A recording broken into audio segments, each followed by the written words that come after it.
Nah, kalau misalnya harga jualnya sudah naik dan dia punya cost-nya nanti akan turun karena inflasi sudah mulai melandai, maka dia akan menikmati margin lebih besar, profit yang lebih tebal. Jadi mungkin kalau aku di mata di sudut pandang seperti itu ya pasti aku akan collect saham consumer.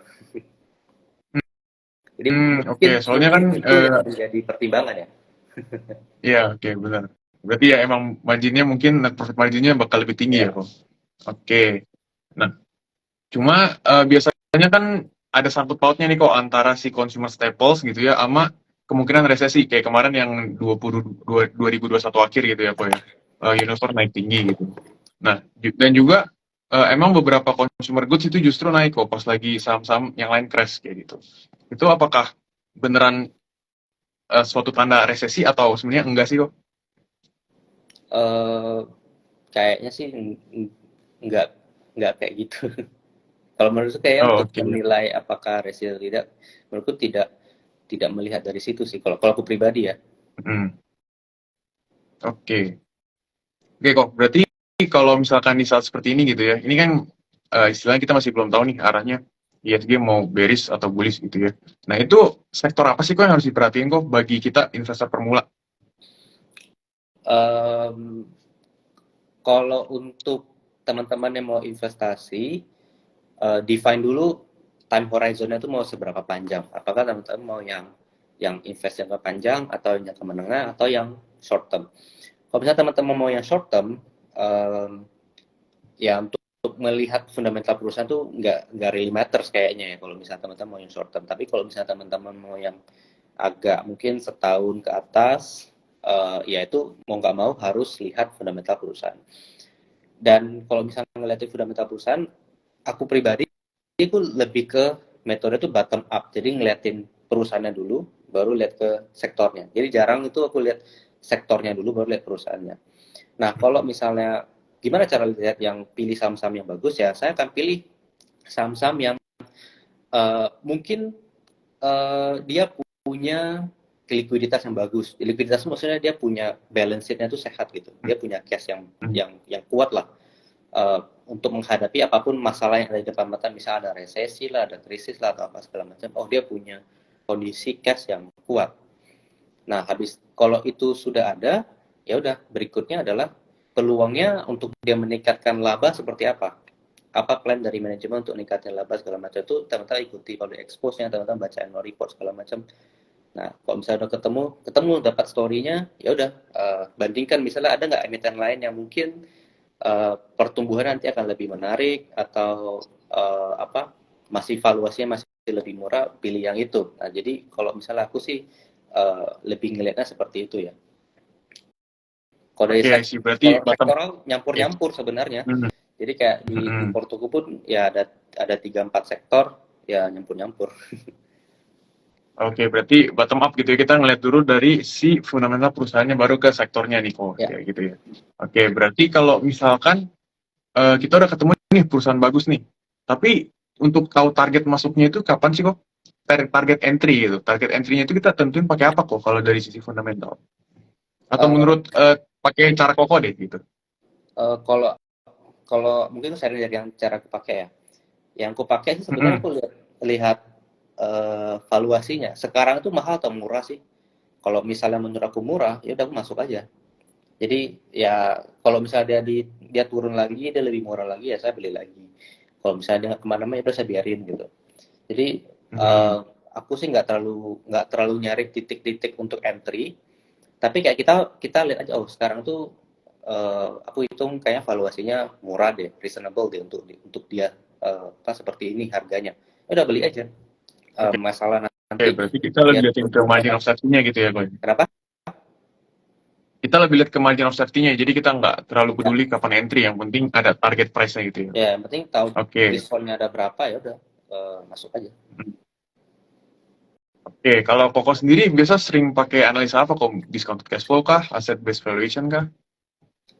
It really depends ya. Itu depends dengan Hmm, dengan company-nya gitu. Kadang simply PE juga juga menurutku udah bisa sih untuk ngelihat apakah saham yang kita lihat tuh termasuk murah atau tidak. Karena balik lagi kalau misalnya discount to cash flow, ujung-ujungnya PE juga.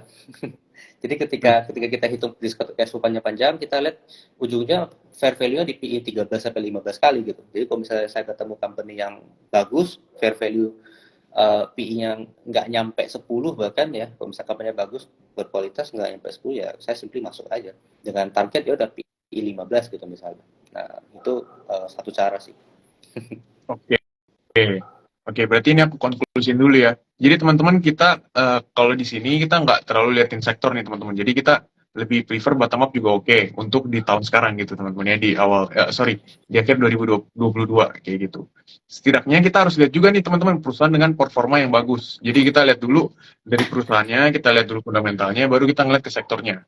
Seperti itu. Oke. Terima kasih ya Ko Felix untuk hari ini. Mungkin ada saran dari Ko Felix untuk teman-teman kita investor pemula yang baru mungkin mau mulai di pasar saham. Eh, untuk teman-teman yang mungkin baru mulai, sarannya teman-teman pahami apa yang teman-teman beli gitu, jangan hanya ikut-ikut orang, karena saya banyak ketemu teman-teman yang baru pemula karena mereka ada konsul porto gitu. Saya tanya kenapa beli saham ini, karena ngikut karena teman saya ini bisa dibawa ke berapa lah segala macam. Nah, kalau Iya, kalau menurut banyak saya ya sih banyak. banyak ya. Kalau menurut saya Mm, sih ya, ketika teman-teman taruh duit hasil kerja teman-teman itu diinvestasikan, ya teman-teman cari tahu tentang company itu lah. Masa teman-teman ketika beli HP misalnya, teman-teman beli HP, beli beli laptop, teman-teman nonton di YouTube review orang-orang, teman-teman baca speknya seperti apa, teman-teman cari harga paling murah di mana, itu teman-teman lakuin di ketika teman-teman beli HP, beli laptop gitu. Ya, pakai cara berpikir itu aplikasinya ke pasar saham. Ya cari company-company yang spek-speknya bagus lah ya, spek-speknya bagus, harganya yang paling murah, ya teman-teman beli yang itu. Jadi bukan hanya ikut-ikut dengan kata orang. Ya harapannya dengan oke, begitu ya hasilnya, biasanya sih hasilnya akan bagus asal teman-teman sabar. oke, thank you Ko Felix masukannya ya. Berarti gitu ya teman-teman ya, jangan langsung HK gitu ya. Apalagi kalau misalkan dengar-dengar dari Instagram, dari TikTok itu jangan Betul. langsung di HK atau di haki ya teman-teman. Itu disclaimer tuh, jangan sekali-sekali nggak dianalisa nih teman-teman. Mau pakai analisa teknikal, fundamental, bandarmologi itu boleh lah. At least dianalisa ya. Jangan jangan langsung di HK habis itu tiba-tiba nanya nih. Oh ini gue nyangkut di sini, ini gimana nih keluarnya? Kayak gitu. Oke. Nah, mungkin teman-teman ini ada yang mau bertanya, ini langsung ditaruh di question aja ya. Teman-teman yang mau bertanya. Oke, mungkin dari gua dulu nih kok. Ini rada rada spesifik nih kok mungkin ya. Pendapat Koko tentang saham Goto itu gimana kok? Eh, Pendapatku saham Goto ya. Ya Goto tuh menurut saya memang produknya banyak orang pakai ya. Hmm. Dia punya scale yang besar juga. Tapi di satu sisi juga dia punya persaingan bisnis yang cukup ketat dengan other players gitu, dengan pemain lain. Dan kayaknya jalan mereka untuk mencapai profit itu bakal lebih sulit juga dengan menghadapi persaingan begitu ketat gitu. Ya kalau misalnya yang satu promo kan, yang satu si Goto harus ikutan promo gitu, kalau nggak orang nggak pakai gitu. Kalau nggak kalah Iya, gitu kalau ya. nggak kalah gitu, orang orang di satu HP bisa install banyak aplikasi, misalnya mau pesan makan, kadang ada juga yang ngeliatin di GoFood berapa, di tempat lain berapa, terus dia Gue cari yang juga paling murah gitu. gitu kok.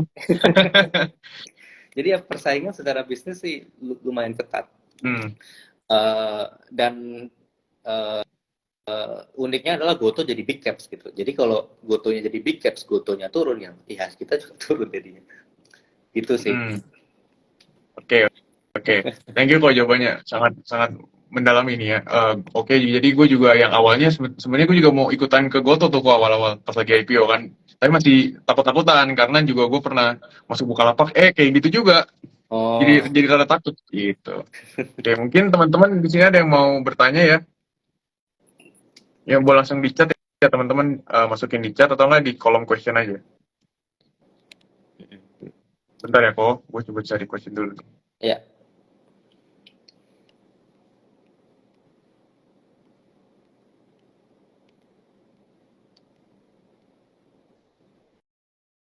Teman-teman ada yang mau bertanya, teman-teman tinggal masukin di kolom komentar ya.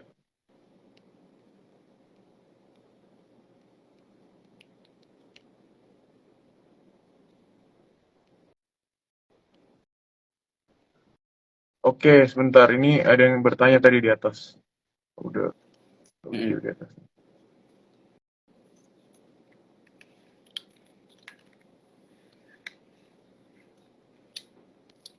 Oke, ini ada yang bertanya nih dari Valencio Junior.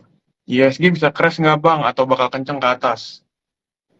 Eh, Harapannya sih nggak akan kerja. Kita lihat waktu 2020 deh, masa-masa paling paling mencekamnya bursa kita lah.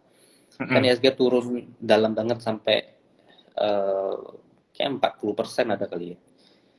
Kayaknya untuk jadi kayak gitu lagi agak sulit. Kenapa? Satu, kita GDP growth-nya ada 5,7. Jadi kita actually sudah mulai mulai recovery.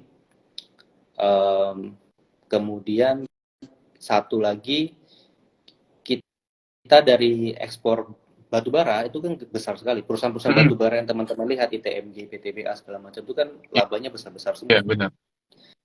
Dan itu ngefek ke siapa? Yang ngefek ke pemegang sahamnya, ngefek ke karyawan-karyawannya. Itu kan mereka dapat dapat bonus juga gitu kan. Dapat bonusnya mereka ngapain? Teman-teman lihat sektor otomotif. Otomotif itu kalau teman-teman lihat penjualannya itu sudah pulih ke level pandemi, sebelum pandemi gitu. Ini udah 900.000 unit, nilai ekspor otomotif itu yang terbesar, udah lebih besar daripada sebelum pandemi.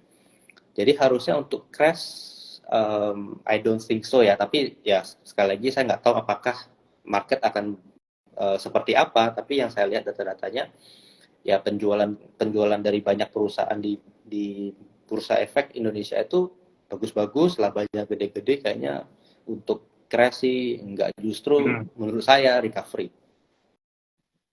Iya, ini gue juga namain ya teman-teman ya. Apalagi kalau kita lihat di Indo sendiri aja pendapatannya naik ya teman-teman ya. Kita bisa ngeliat pendapatannya naik, GDP-nya naik, apalagi kita udah jadi top 8 GDP pakai metode purchasing power parity gitu teman-teman ya. Gua rasa sih kayaknya emang nggak mungkin lah gitu ya, sih sampai crash lagi kayak tahun 2020 gitu. Itu mungkin one time aja tuh teman-teman. Oke, Ya. ada pertanyaan lain nih kok. Faktor kompensasi harga EV dari pemerintah, maksudnya subsidi dari pemerintah, apakah berdampak baik bagi auto maupun ASI? Ya kalau mereka jualan mobil mobil listrik ya pasti mereka kan subsidinya kan kayak yang mobil listrik itu 80 juta ya, Mm-mm. yang mobil hybrid itu 40 juta atau 50 juta gitu. Nah, kalau kalau misalnya disubsidi ya harusnya demand-nya juga juga akan harapannya kan meningkatkan demand ke situ. Jadi kemudian nanti industrinya akan ekspansi untuk produksi lebih banyak kan, harapannya seperti itu.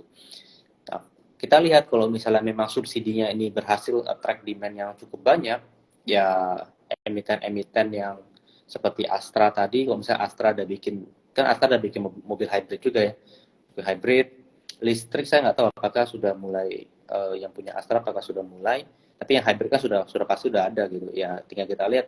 Kalau tanpa itu pun sebenarnya eh, penjualan otomotif juga lagi bagus-bagusnya. Jadi ya mereka tanpa itu pun sudah bagus gitu. Jadi kalau misalnya ada itu dan mereka bisa boost mereka punya kinerja bisnis, ya pada akhirnya juga harga sahamnya akan ngikut. Kalau dari aku itu sih. Oke, I see. Thank you jawabannya kok sangat insightful ya. Jadi itu tadi teman-teman ya untuk yang bertanya apakah subsidi pemerintah untuk EV itu bagus buat emiten otomotif? Jawabannya iya teman-teman ya. Apalagi tanpa itu pun aja otomotif lagi meningkat teman-teman salesnya. Kayak gitu. Oke, mungkin satu pertanyaan terakhir nih ya kok ya Boleh. dari penonton ya. Nah, ini jadi yang nanya kripto gimana kok? Mungkin itu pertanyaan general tuh ya kok kripto. Uh, Mungkin bisa kalau dijawab kok. kalau saya pribadi, saya dulu pernah coba-coba kripto, coba Mm-mm. belum dapat belum dapat feel-nya gitu. Jadi malah aku taruh dikit tapi malah kayaknya sekarang tersisa berapa gitu. Jadi ya Mm-mm. I'm not the right guy to say anything about crypto sih. Karena aku juga Oke. coba-coba dikit dan ternyata nggak terlalu ini bagi saya, dan ya banyak banyak hal-hal anehnya. Jadi saya juga nggak terlalu kompeten untuk bilang soal blockchain atau segala macam. Jadi kalau menurutku Mm-mm. ya fokus pada hal-hal yang saya pahami aja. Oke, berarti itu jawabannya teman-teman ya. Eh, kita masih belum terlalu fokus ke kripto lagi. Untuk live hari ini kita nggak terlalu bahas kripto teman-teman, seperti itu ya. Oke, thank you Ko Felix, thank you teman-teman